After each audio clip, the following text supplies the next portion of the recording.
actually introducing myself tonight. So.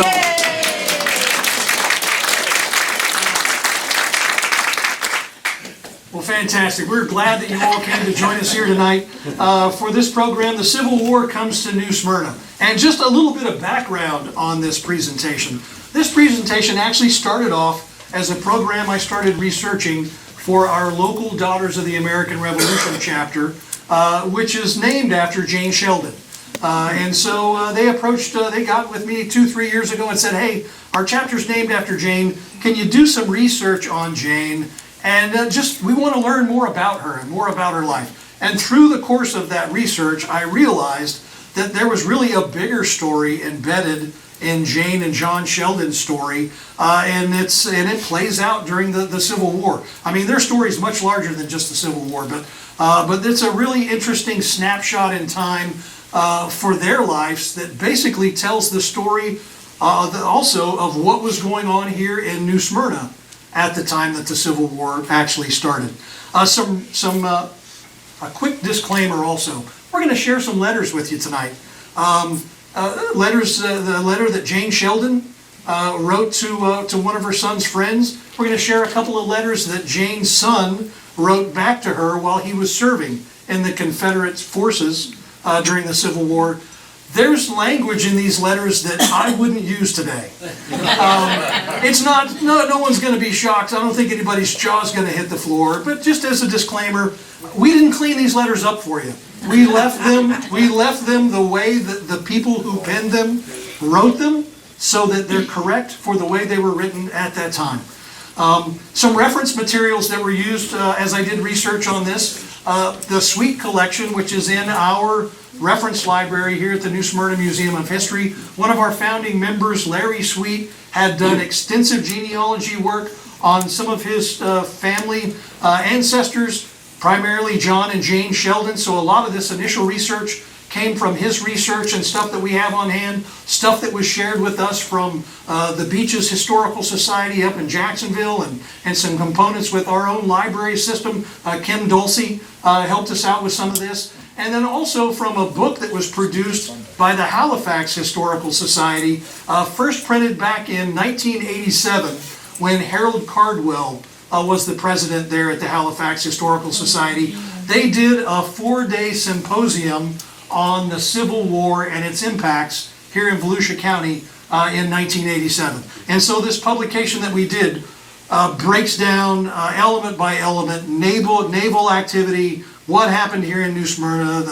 It's a if you're a Civil War buff, it's really an interesting read. Another disclaimer, I am not really a Civil War buff. This became interesting to me because of my interest in New Smyrna history. So I can't tell you everything that there is to know about the Civil War.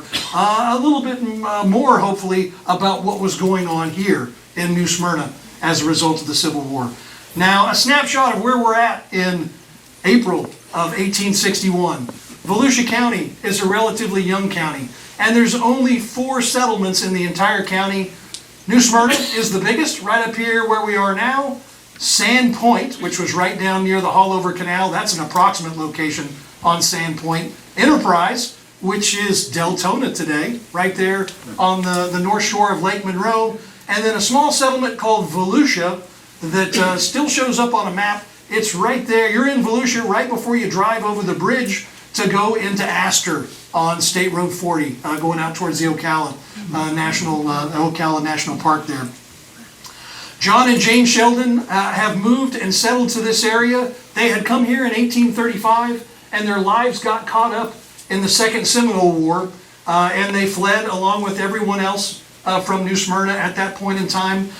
They come back to New Smyrna in the middle 1840s, as that's all settling down. And by 1850, they have bought property that was owned by a guy named Thomas Stamps, who was one of the investors and the manager in the DePeyster and Kruger sugar mill here in New Smyrna. And that property that they bought, honestly, we're probably standing on. We're on it right now. They bought all of this riverfront, Old Fort Park, across down to modern-day Canal Street, and those parcels extended back quite a bit off the riverfront there. They had some pretty sizable pieces of land.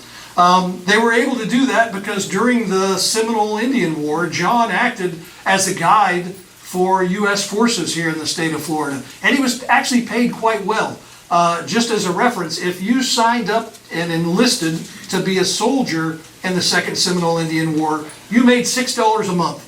John Sheldon, as a guide for the U.S. military, made $3 a day serving in that capacity. So he was able to raise some money and have the finances that he needed to actually buy this property here on the riverfront.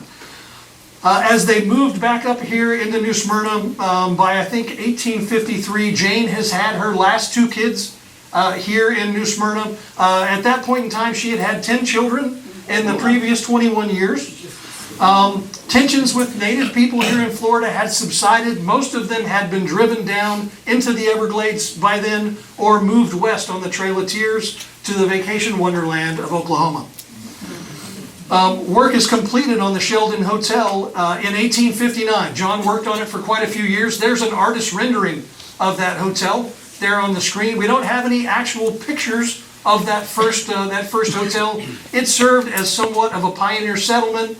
Postal services, retail goods could be bought out of there. We think they had maybe 8 to 10 sleeping rooms in that establishment as well.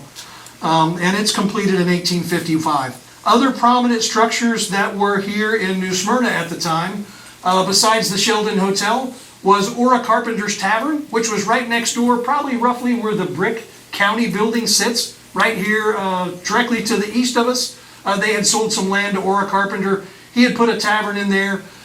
Andrew Turnbull's Old Stone Wharf, just north of Yacht Club Island, is another feature. And another person that you'll hear referenced is Douglas Dummett, or Captain Dummett.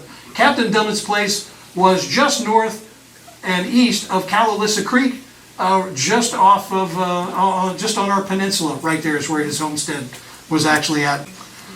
John is the tax collector for Port New Smyrna at the time, and he's also one of Volusia County's first county commissioners that's been elected. Florida's governor is actually Milton Perry at the time that the Civil War starts. They've just had an election, and Governor-elect John Milton has been elected, but at this particular point in time, the incoming governor, once elected, sat on the sidelines for a year after the election before they actually took office. And so we had a seated governor, a governor-elect, as the state actually secedes from the United States and joins the Confederate States. Florida didn't join the U.S. until 1845, and they secede in January of 1861. Now, I was really interested growing up not out here on the East Coast. I grew up in the middle of the United States, and honestly, I don't know if it's that I don't remember that much high school or I just don't remember history class. I don't really remember them talking that much about the Civil War when I went to school. And so I was really curious as I got this idea of doing a walking tour around this subject. What caused this? What's the modern day rendered down simplified version of what caused the Civil War?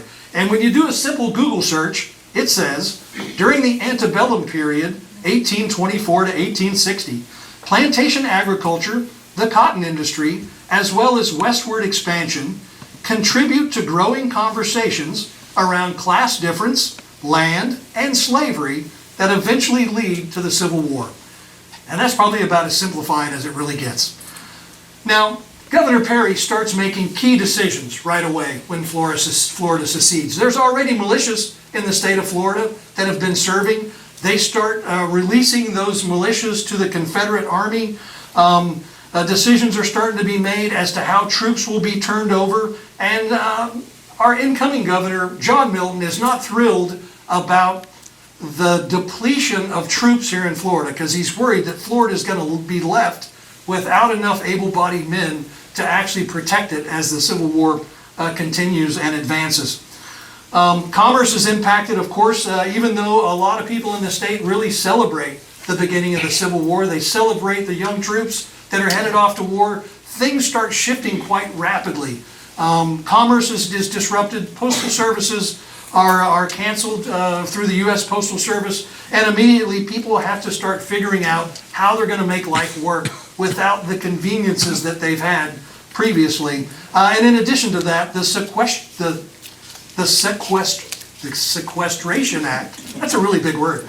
The Sequestration Act of 1861 appoints agents in the state of Florida to identify assets of what they call alien enemies, and for these agents to basically seize those assets and take them away from Floridians. You immediately were no longer legally allowed to pay any creditors to the north, and anything that was deemed as property owned by people from the north was seized here in the state of Florida as things were really developing and taking off. An interesting side note that I learned about our incoming governor, John Milton. He's actually related to the English poet John Milton. He's a descendant, the guy who wrote Paradise Lost. Yes. And this other hard to pronounce word, the Areopagitica, which is supposed to be one of the first things written about freedom of speech. I didn't realize when John Milton wrote Paradise Lost, he was blind. The whole thing was dictated to people when he actually wrote that. So back to where we are here. John and Jane Sheldon's oldest boy's name is George. George was born in St. Augustine with a twin sister named Clementina, who passed away in infancy. George is their oldest surviving child. He's in his 20s when the Civil War begins, and he's basically from a military family. His dad's been serving in militias and working as an army guide throughout his childhood, and I wouldn't be surprised with some further research if we didn't find out that George was already serving in a Florida State militia, along with his friends John Payne and William Watson, who we'll also hear. They're family friends that are friends of George's, and George's parents are friends with their parents, and they all spend time together and have grown up together. George joins the Confederacy actually quite early on, and was likely in those early militias that were turned over. 6 months after the beginning of the Civil War, George pens a letter home from Yorktown, Virginia, to his mom here in New Smyrna. Dear Mother, I received your very welcome letter last evening, and am glad to hear that the Lincolnites have not got you yet. I'm glad to hear you're to have protection, though I have apprehended very little danger of their attacking either that place or any other in Florida. They would have so little to gain, and there are so many other places that would be decidedly of more advantage to them. I've gotten entirely over my spell of sickness. I am getting fat as a bear. We're expecting to move tomorrow, about 50 miles farther down the river to a place called Young's Mill, within 3 miles of the enemy's encampment. We have a great many sick. There is not more than 500 men out of the regiment fit for duty out of over 1,000. Bilious fever and typhoid are the main complaints. There is not near half our company fit for duty. I left John Payne in Richmond. He was not able to join the company when I did. I heard from him yesterday. He is getting quite well and will join us tomorrow. I believe old Jimmy John has been the healthiest in our company. I am very well satisfied and not regretted coming to Virginia once yet. There is one thing. We have the best set of officers that there is in the regiment, and our field officers are very much liked. Our duty is pretty hard. It takes about 70 men each day for guard duty, and each man turn comes about every third day. We have to drill about 4 hours a day, too. 2 hours company drill and 2 battalion drill when off guard. Every second day we have inspection of arm and knapsacks. I will try and get the needles for Vic. I'm going to write to Mrs. Beale in a few days, and I will get her to get them if they are to be had, which I have no doubt they are, for there are a great many machines used there. I have sold my Maynard rifle. They would not allow me to carry it in battle. I've got $100 for it, or I am to get it. I sold it to Will Watson. He, being orderly sergeant, is allowed to carry it. I send $50. I wish Pa would buy cattle if they are to be had. The money I send is my pay and clothing money. I clothe myself, and therefore drew what was coming to me and have no use for so much money here in camp. Everything is very high here.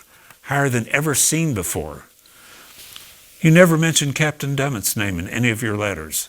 I would like to hear from him. Give him my kind regards when you see him. I suppose you have sent the box ere this. I send you Dr. Beale's address shortly after I sent my ambrotype. I am very obliged to all for contributing, even to Rebecca. They will be a great curiosity in these parts, and will be thankfully received. Well, it is getting time for me to get ready for dress parade, and I must draw my letter to a close. Please excuse the writing, for it is very uncomfortable writing on a portfolio resting on one's knees. You'll have to wait for my likeness until I go somewhere and can have it taken, for there is no artist here. Give my love to all. I remain ever your most obedient son, George Sheldon. I have not been able to hear from Dolph. He throws a postscript before it was invented on the end of that letter after he signs it, and he mentions that he has not heard from his little brother Rudolphus.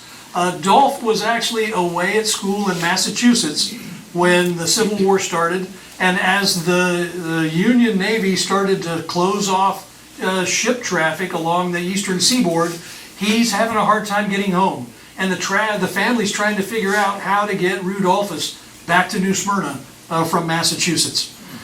Now, besides the inlet, one of the big catalysts for New Smyrna's activity in the Civil War is Dr. Andrew Turnbull's Stone Wharf. I've heard it was the best in America. I've heard it several times on this recording back here. A very substantial feature that was left over from the Turnbull settlement. It provided a termination and beginning point and a place where you could load and offload goods off of a boat. There was good deep water right there. It's set just north of Yacht Club Island, there along the shore, just slightly north of where Clinch Street comes into Riverside Drive today. And it had been serving the community as a port facility since pioneers came back and took over this area after the Turnbull settlers left in 1777. Mosquito Inlet in the beginning of the Civil War doesn't really draw much interest, to tell you the truth. The Confederates are having some success running the blockades to the north and getting things in at Charleston and Savannah and Port Royal up there. And so there's not a lot of focus for them initially with that. And as a matter of fact, as the Union Navy forces start to close off and try to control those northern ports more, a flag officer, Samuel DuPont, who ends up being in charge of the Southern Atlantic blockading force, makes a comment about Florida, and he says, the lower coast below St. Augustine may be placed under scrutiny of 2 or more small cruisers, by which its shores will be continually traversed, and its bays inspected. It can hardly be said to be inhabited, and it is of no great consequence as a convenient place of resort for pirates. And there he is. Admiral Samuel DuPont ends up being the commander of the Southern blockading forces. Another interesting story about this guy, as I studied and read up, Samuel DuPont actually was in school as a young man in 1815 when his father's wool mill failed. And he was actually attending Germantown, the Mount Airy Academy in Germantown, Pennsylvania. His family has a connection with Thomas Jefferson, and they get a voice with President Madison, and they get DuPont appointed to the U.S. Navy in like a naval academy position before there's actually a naval academy. I mean, you can't let this boy come home, right? You got to send him somewhere. So at the age of 12, he goes on board a ship. He learns mathematics. He learns navigation. By the age of 18, he transfers to the USS Constitution, Old Ironsides. Over the next 35 years, he serves on a dozen different ships from the West Indies to the Mediterranean, up to California by way of Hawaii. And as he moves up the ranks in the U.S. Navy, he's become a seasoned naval officer by the time the Mexican-American War breaks out in 1846, and he's given command of a sloop called the Cayenne. He actually sails up the Bay of California in this ship and either destroys or seizes 30 vessels from the opposition and basically takes the city of San Diego on behalf of the U.S. government. By 1855, he's promoted to captain and placed in command of a steam frigate, the Minnesota, which is one of 17 warships assigned to support the U.S. minister to China in Beijing. He ends up sailing to Japan, India, and Arabia before making his way back around to Boston, and he's ready to retire by 1860. The beginning of the Civil War calls him back into service. And so it's safe to say this guy has some nautical experience by the time he takes over the Southern blockading forces. By the fall of 1861, the Union Navy took major steps to start securing those ports to the north of us here. They seized the port, the port there at Port Royal, South Carolina, and it's turned into the headquarters for the Southern blockading force. The next headquarters for the Union Navy is actually in Key West. The Gulf blockading force is stationed out of there. And New Smyrna is kind of in the middle. We're kind of right in the middle between these two forces that are supposed to be controlling traffic. And so here's where boats start to come into the picture. The first one is the Gladiator. The Gladiator is in London. And the Union Navy knows that the Confederates have commissioned this vessel. It's been loaded with munitions, powder, and that it's going to try and make its way to the United States. And it starts this like game of chess as they try and figure out where this thing's going to try and come in. Are they going to try and bring it in here on the East Coast? Are they going to try and bring it into the north? Are they going to try and swing around and come in maybe on the western side of Florida? They're not really sure. They know they're communicating, and they know when this thing leaves London, and then it eventually shows up in Nassau in December, and they're still watching it. Now the Confederate War Secretary Benjamin has an idea of how to protect this cargo. Instead of sending the whole boat loaded up with everything to here to the mainland, he hires a firm out of Charleston, and they break it all down into really small loads to bring them in separately, so if they lose some of it, they don't lose all of it. At the same time that they make that decision, Benjamin also sends a message to General Robert E. Lee, and he requests that 2 moderate-sized cannons be moved here and placed at New Smyrna. They also moved 2 companies of soldiers from the St. Augustine area, one commanded by a Captain Byrd and another company by Captain Strain. They're to come down here, keep an eye on New Smyrna, help get those guns set up on the old stone wharf, and get this port ready to start really accepting supplies on behalf of the Confederacy. They actually end up bringing all of those munitions in here to New Smyrna. They've built a warehouse in behind the old stone wharf, and by the time the Union Navy really realizes what's going on, they've moved all these munitions from the Bahamas, and they've got them all here in Florida. Transporting them is a little difficult. There's no connected railways here in the state at that point in time, and so they're literally taking things from New Smyrna by wagon over to Enterprise, putting it on a boat, moving things up the St. John's and the Ocklawaha, up towards Waldo, and I think some of it eventually made it. There was a Confederate supply depot at Lake City where they were moving a lot of this stuff up to the north. Now, by the time they realize what's actually going on, the Union Navy is starting to react to the munitions being moved. A major flotilla of Union Navy warships starts moving south from Port Royal. They seize Fernandina, they occupy Jacksonville and St. Augustine, and when DuPont gets to St. Augustine is when he actually learns that all those munitions have made it here to New Smyrna, and he's basically caught up on the story. And he sends a boat called the USS Keystone State to secure the port here at the Mosquitoes, is what it was referred to. It was the bar of the Mosquitoes. I thought this was really interesting. Growing up in an area here in the U.S. that's about as far away from the ocean as you can get, I didn't learn much about boats growing up. But the Civil War plays out during a time when the navies and nautical people are running hybrids. The steamboats are just coming around, and a lot of them still have sails on them because the steam engines aren't real reliable. And so you see these boats that are side wheelers with sails on them, and a lot of different, really different and interesting configurations. Now the Keystone State gets here, and they erroneously report that they've destroyed a boat called the Kate that they said they caught here at the wharf in New Smyrna, and they said that they fired upon it and that they had actually destroyed it.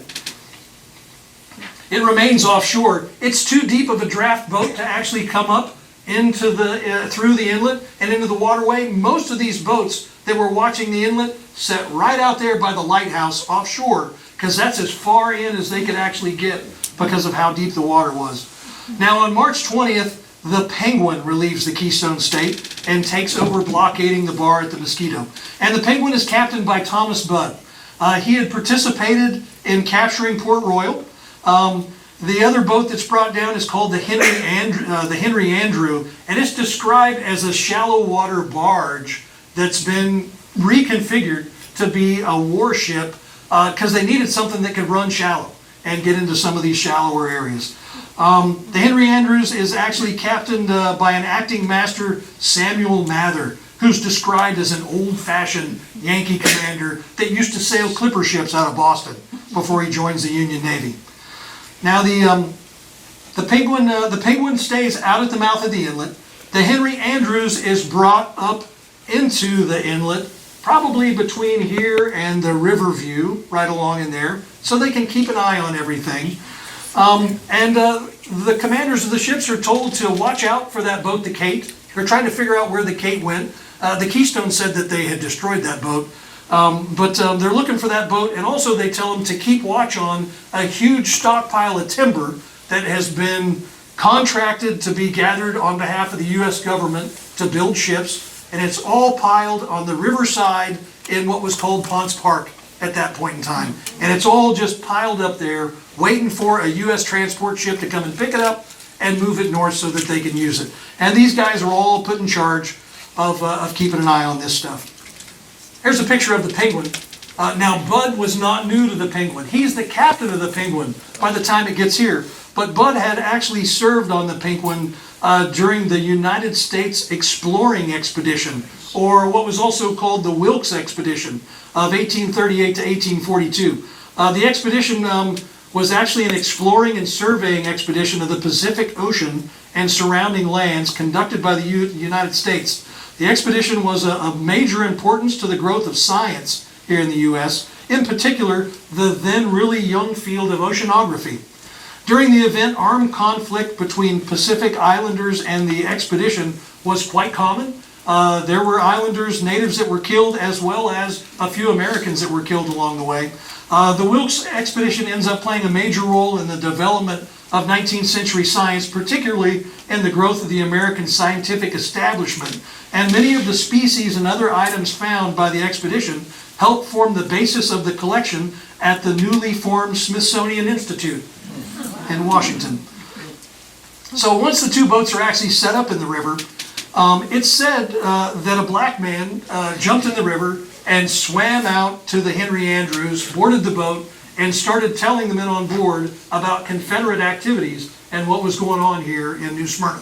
He talks about assault works down in the Oak Hill area. He speculates that some of those munitions might even still be in those warehouses in behind the old stone wharf. So you got the Penguin out here at the mouth of the inlet, and the Henry Andrews up here in the river. And it's a formal blockade. So what are you going to do on a blockade? Well, day one, they brought some smaller boats together. Both the captains loaded up. They came to town and went to the Sheldon Hotel and had lunch. They reported encountering 3 of what they called sesh women, or secessionist women, that were actually there serving lunch in the hotel. On day 2 of the blockade, they reported exploring up a creek, or they picked some flowers and ripe beans, but encountered no other people in the area. Now, of course, there are other people in the area.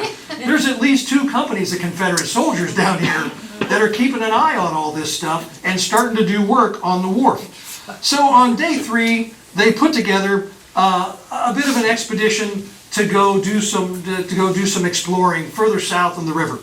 They take 43 men, and they set out in 6 boats. They're going to go look for that schooner, the Kate, see if they can find it. One of the boats has a small howitzer mounted on it. Several of the sailors are armed with muskets. both captains of both of the boats are there with that exploration party as they set off. And you know, when it gets quiet, which it doesn't get real quiet around here much anymore, but when it gets quiet, sound moves pretty well over the water.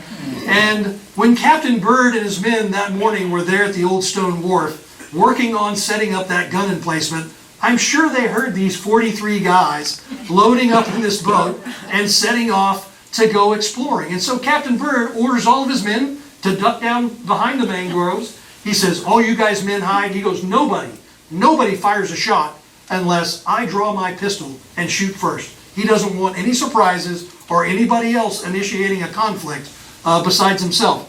They duck down and they watch those guys sail right by. They sail by, they report, the Union Navy reports that they did find the Cape. They took some of the supplies they brought with them. They said they boarded the boat and had a lovely lunch. They had lunch, they ate. It's said that on the way back to the boats, there's really this kind of jovial attitude. Everyone's relaxed. They haven't seen anybody. Both of the captains of the two ships are in the front boat of the little parade of boats that's coming up the river, and they spot again what they called a stone and earthworks along the bank here in New Smyrna. They decide to stop and take a look at the wharf. So the first boat that hits the shore has got Captain Budd and Captain Mather and some other men on it. Captain Budd's one of the first guys that steps off the boat. And as he steps off, Captain Byrd steps out from behind the bushes and points his firearm at him and tells him to surrender and surrender all of his men. Budd looks back over his shoulder, tells his man, he goes, shove off, we're leaving. He looks back towards Commander Byrd and tells him to go to hell, which is a pretty cutting insult at the time. And it's the last thing he says. Byrd fires his pistol and kills him on the spot and ends a pretty admirable naval career right at that point. That guy's done. Of course, when Byrd fires his pistol, everybody else opens up. And it's said that everybody in that first boat was either killed or wounded in the first volley of fire that actually went out. Mather actually survived that first volley, but as he was trying to get the boat back out, it got hung up on a sandbar there. And they said when he hopped out to get it free, he looked back over his shoulder and fired a pistol back towards the shore. Someone else opened up and killed him as well. They hear all this, of course, going on at the Henry Andrews, just up the river. They fire the boat up and they're going to come and help, but the propeller gets tangled up in their anchor cable. It ends up killing the engine. The thing goes silent and drifts off onto a sandbar, and basically it becomes susceptible to attack itself. And so it's a fiasco, is what it is. It turns into a real fiasco for these guys. It actually, the Union ends up losing 7 men. An additional 5 were wounded, and an additional 3 were wounded and captured, as was the black guide that was with them. Presumably the guide that was with them was probably the same guy that swam out and got on the boat with them. And the Confederates hung that guy the next day. And so they did come to shore under a flag of truce, and they got Captain Budd's body and Captain Mather's body to take home to their family, and they also collected up the letters that the other soldiers had written and kept on their person to send back to their families as well. Now, by the end of the day, I don't know, this DuPont must have a sixth sense by this time, as much time as he spent at sea. Because by the end of the day, as that skirmish was dying down, he shows up at the mouth of the inlet in his boat, the Wabash. He's right out here off the coast of the Mosquito Bar. He coordinates the next day. They end up having to come and pick guys up out of the mangroves. I mean, there's guys scattered everywhere, wounded. It takes him a day or so to get people collected up. He ends up appointing some new captains of the 2 boats and leaving them behind a really kind of a remote area to keep an eye on the Mosquito Inlet here.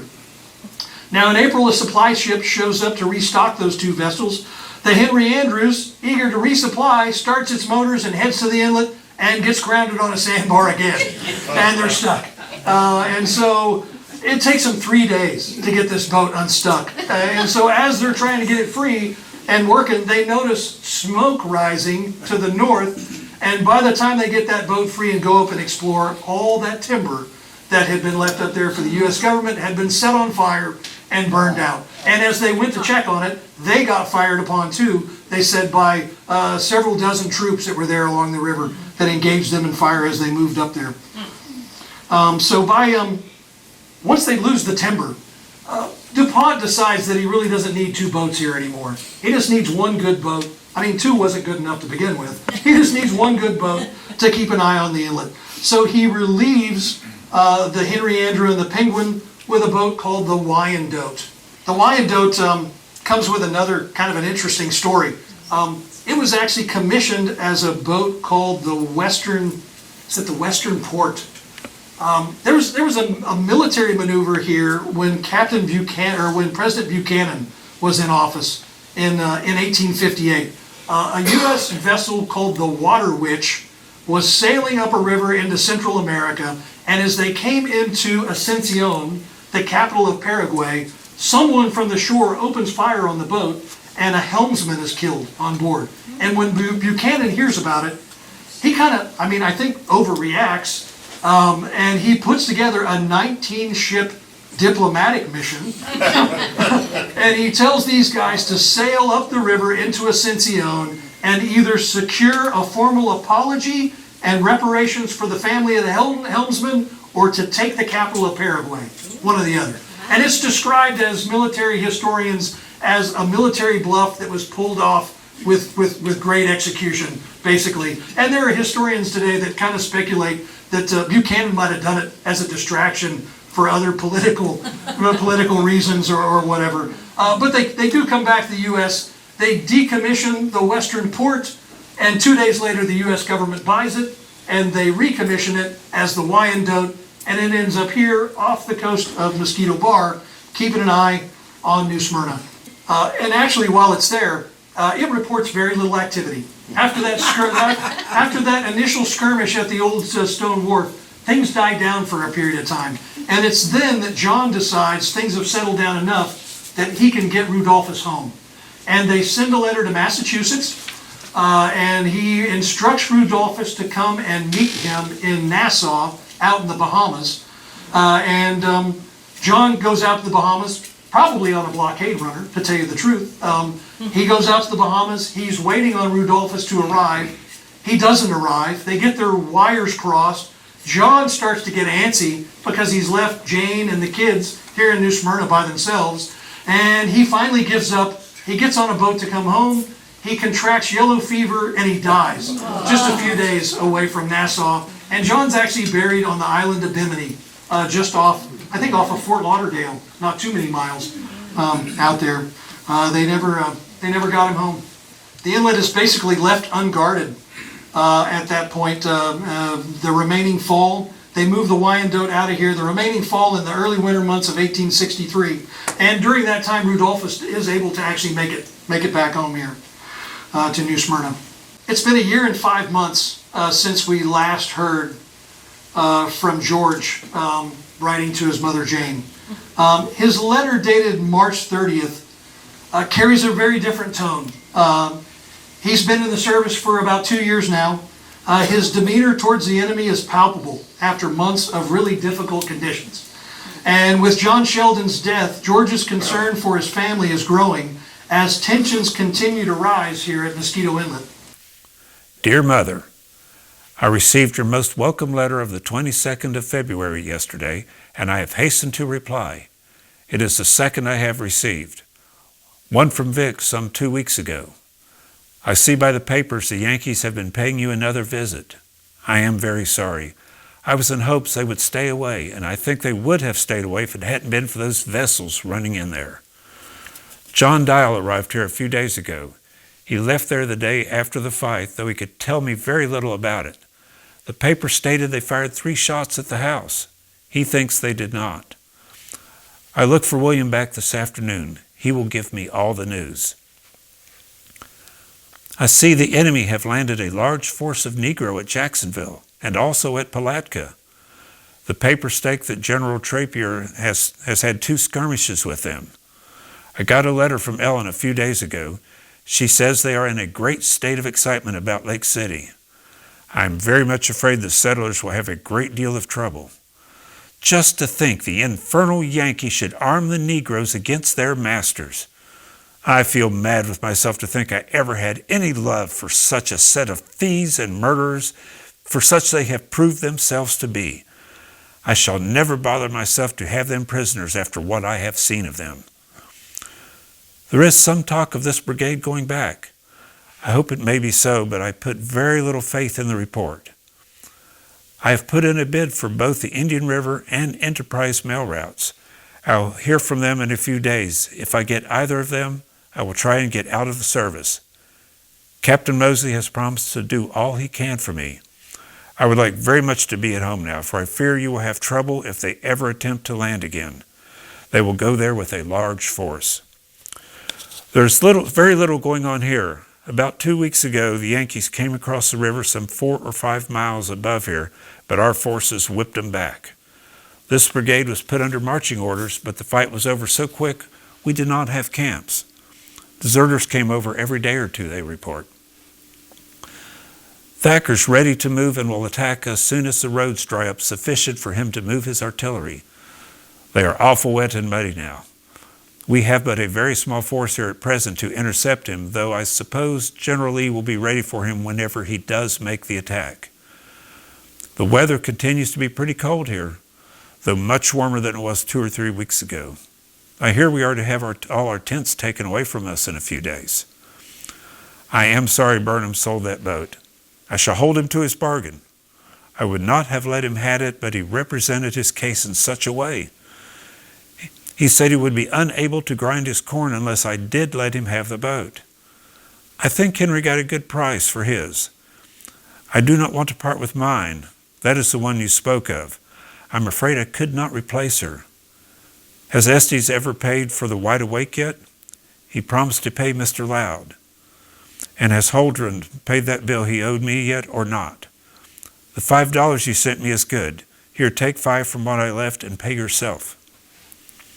I would give anything to get a mess of fish.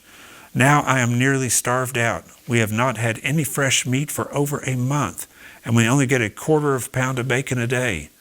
It takes half of that to put in our bread. I have actually not had as much as I could eat for a week. The living is very bad. If we could buy anything, it would be different, but there is nothing to be had. The pantry is eat out. Tell Henry to mark all my calves for me if I'm not able to get there. I believe I have written you all I can think of now. Write often and give me all the news. My love to all. I remain your most obedient son, George Sheldon. He makes some references to his little brother, Henry. Henry is not serving in the war, even though he's older than Dolph. Henry was born physically disabled, and so he's a very apt nautical commander and sails. He runs a mail route in this area, but he does not end up going away to war. So by the winter of 1863, the Sagamore, a new Federal Navy gunboat operating out of Key West, heard that there was a schooner here in New Smyrna loading cotton. So they sail up this way, and they spot the mass of the ship across the peninsula, and they open fire on the boat, hoping that these guys will just scuttle the thing and give up, which they don't.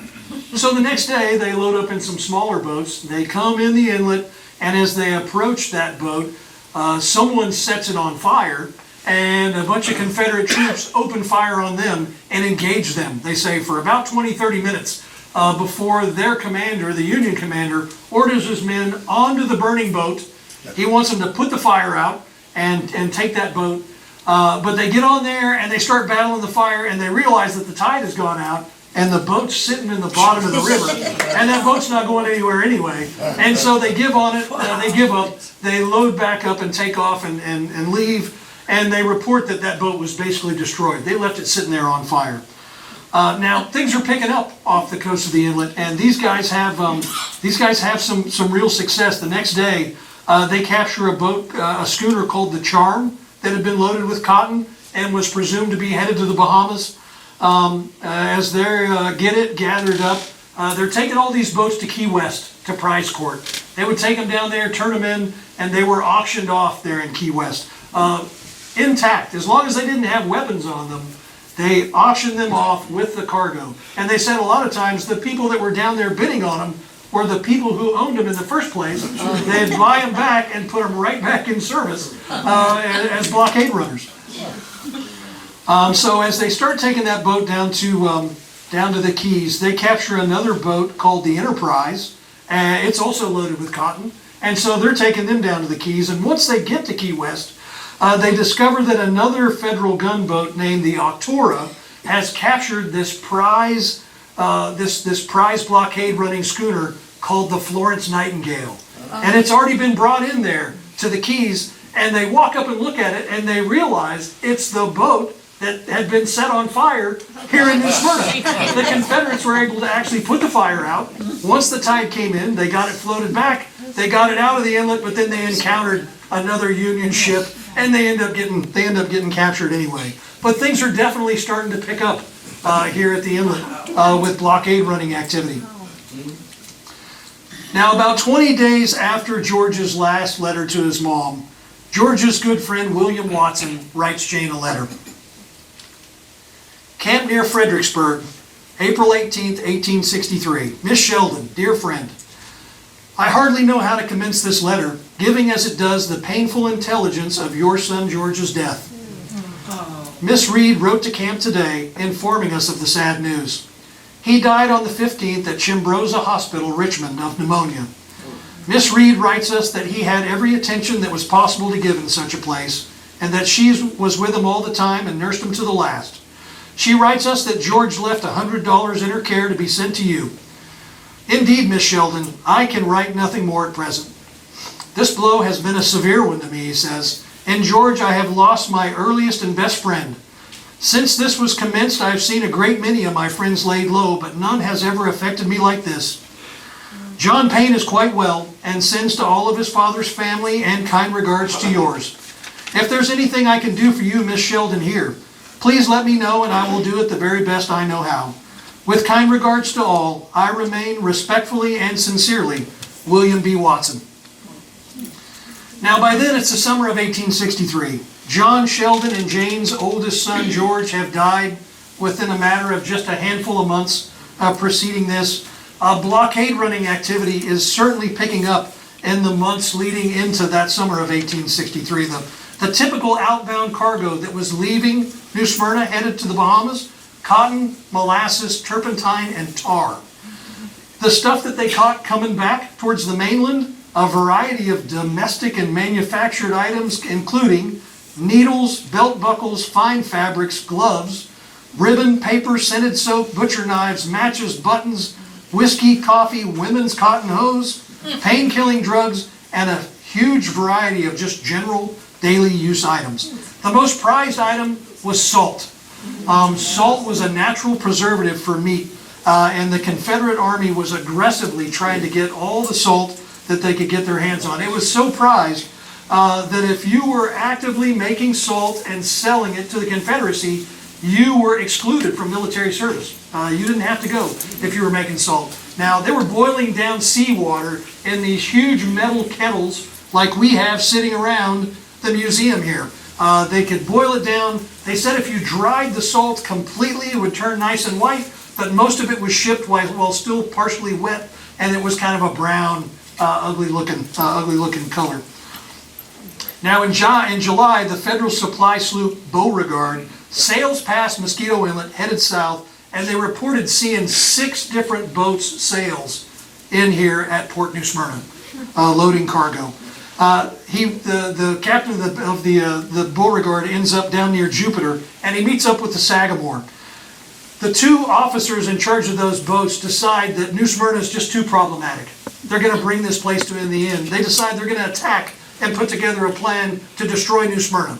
And their original discussions are that they're going to load their guys up in small boats, and they're going to come through the Mosquito Lagoon and come down the river from the north and surprise everybody here in New Smyrna. But it's July. And someone reminds them, mosquitoes? And they basically, after some discussion, they decide they're not going to put their men in Mosquito Lagoon. They come around on the Atlantic, the traditional route. They said by the time they got right where Hallover Canal, like directly across from Hallover, there was a bunch of barrels of turpentine that had been stacked there on the beach for somebody to actually pick up. and they stopped and they confiscated those materials that were there. They are actually joined off of Mosquito Inlet by the Para and a small side-wheel steamer called the Oleander. The shallow drafted Oleander is taxed to tow the Beauregard into the inlet and to actually bring it up where they can shell the city. And of course, they don't make it all the way because the Beauregard's towing the Oleander, it gets hung up on a sandbar and they have to leave it behind.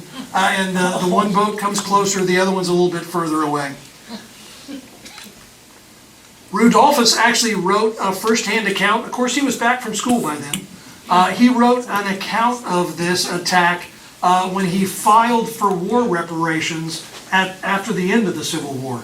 And Rudolphus says that the family was just sitting down to their midday meal there in the hotel when the tide shifted and those boats swung broadside and opened fire on the city. And they said a shell comes smashing through the hotel.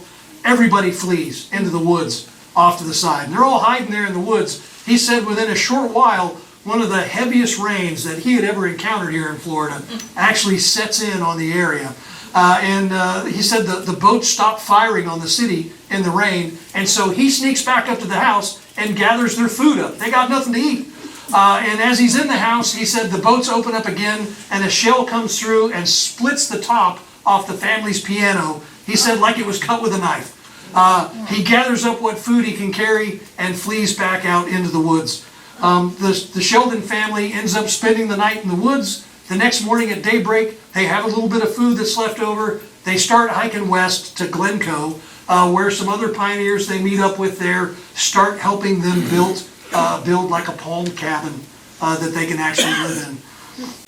So on the first 2 days, they say that the Federal Navy basically moved up and down the river and continually fired upon any structure that they could see here in New Smyrna. The second day they come ashore, they set those structures on fire. The Sheldon Hotel, they say that they're pillaging some of those actual structures.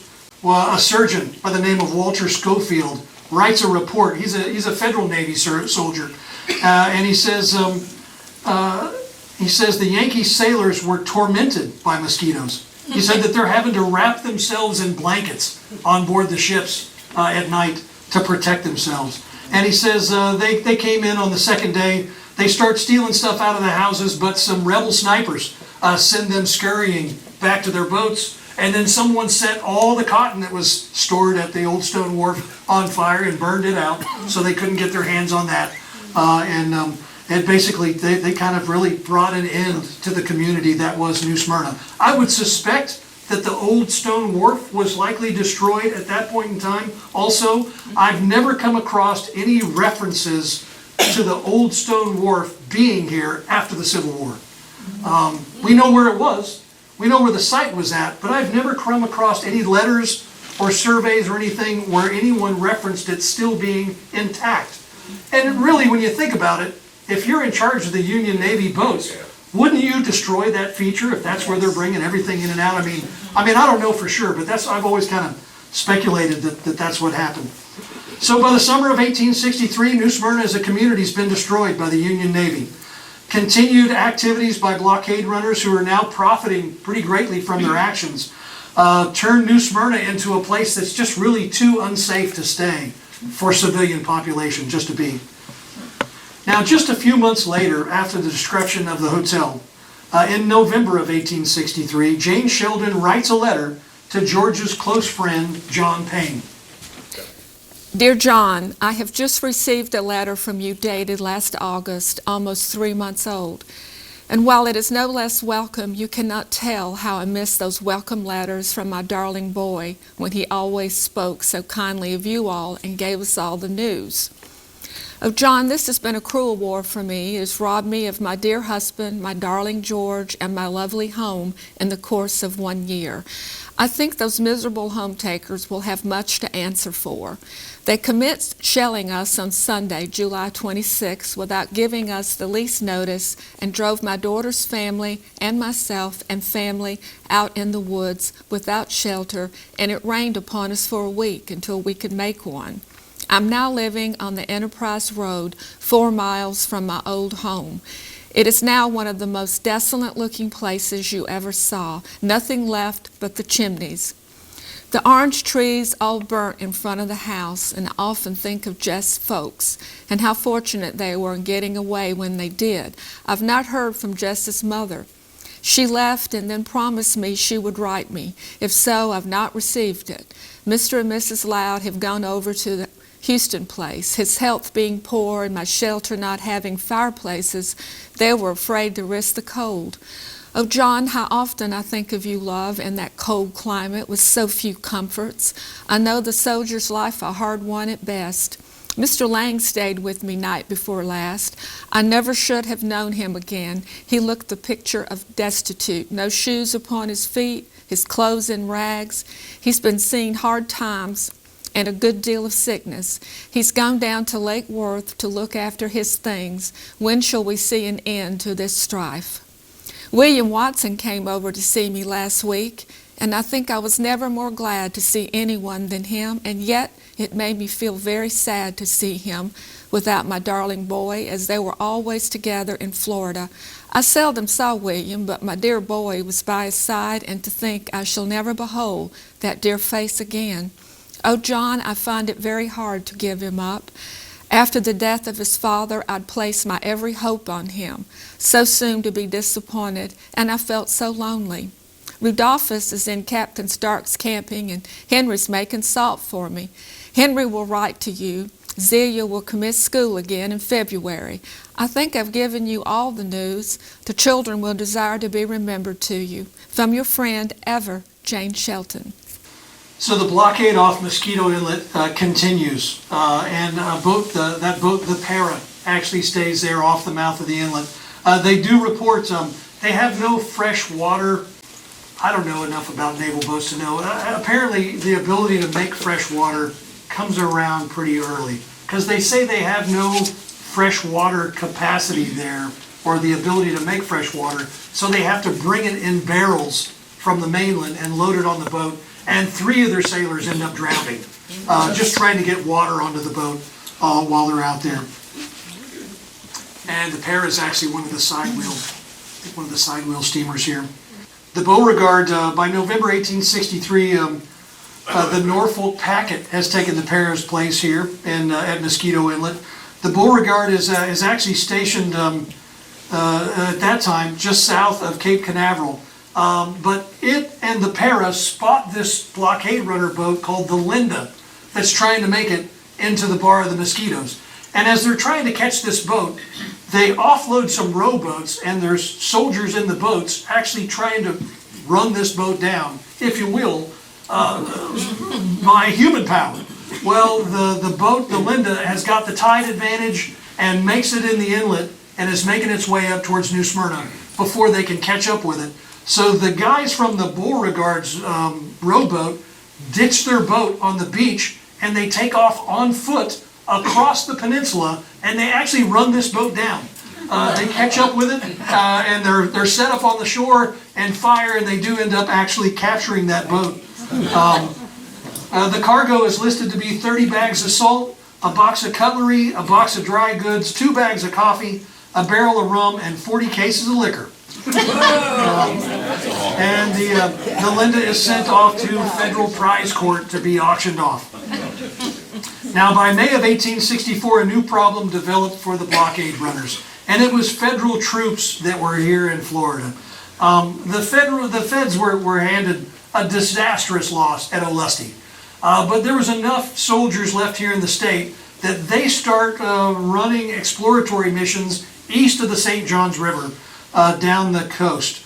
Union General Birney led one expedition from Jacksonville all the way down to Lake Monroe and then back up to St. Augustine. Some of his men on their way back split off and come out to check on New Smyrna, where they report capturing a boat called the Fanny and another boat called the Shell that were in here at New Smyrna. And the Norfolk packet is finally relieved at Mosquito Inlet in June of 1864 by a boat called the George Mangum. And I think the George Mangum is one of these sailed ships over here. It's interesting, a lot of these drawings, I think were actually commissioned by the U.S. government, and U.S. employees sketched the actual work. There's a naval archive that a lot of this stuff came out of. The blockade running activities were beginning to slow, and the George Mangum reports no captures during its 2.5 months on watch here at the Mosquitoes. So from September 1864 until the end of the war, no ship was permanently stationed at Mosquito Inlet, and the Civil War continues for another 9 months. On April 9th of 1865, the Civil War formally ends. And of course, when the Confederacy surrenders to the Union forces, it's a bitter pill for the Confederate States, to say the least. They had invested a lot in this, as any force does. In his last address to the Florida legislature, Governor Milton says that it would have been more honorable to have died in the war than to have surrendered. And he goes back home and takes his own life. They appoint an interim governor here in Florida, but Union forces move in and unseat him and basically place someone else in the governor's role here in Florida for a time. And it's not until 5 months after the end of the war, in the fall, that the Sheldon family returned to New Smyrna to rebuild a life here. And Rudolphus writes, as soon as we could after the close of the war in the fall of 1865, we came back and built a smaller house upon the same site. It was made largely of wrecked timber picked up on the beach. For some years, it was the only house in the present site of New Smyrna. And it's not until after the Civil War that the city of New Smyrna actually is able to start to take shape as the community that we know today. It incorporates in 1887 as New Smyrna. It was the neighboring city to Coronado Beach, which developed on the peninsula across the river where Captain Dummett formerly lived. In the 1940s, New Smyrna annexed Coronado Beach into its tax rolls and changed the name of the entire community to New Smyrna Beach. And I got a couple of modern day images for you, if you will. If you notice, this isn't too modern day because there's only one tall condo and a lawsuit out there at the North Peninsula, and none of those have actually been built yet. But a great view of that inlet and the waterway where these boats were coming back and forth. And then another view, looking back the other way, coming Yacht Club Island, with only the yacht club. No house is actually built on the north end of the island, and nothing built at Bouchelle Island in this shot either. But just a great shot of the inlet and the waterway that was being so heavily disputed when those two forces are actually trying to control it. They did try, the Sheldon family did try to get war reparations for the destruction of the hotel. After all, it's hardly a military barracks. It's someone's home. But they're just really in the wrong place at the wrong time. They end up getting caught up in what was going on. I'd like to thank our guest voices of George Sheldon. John Hardeback was our reader there in the back. And Jane Sheldon was read by Laura Lightcap. Thank you, Laura. And that's the end of the Civil War, thank goodness. And I'll move on.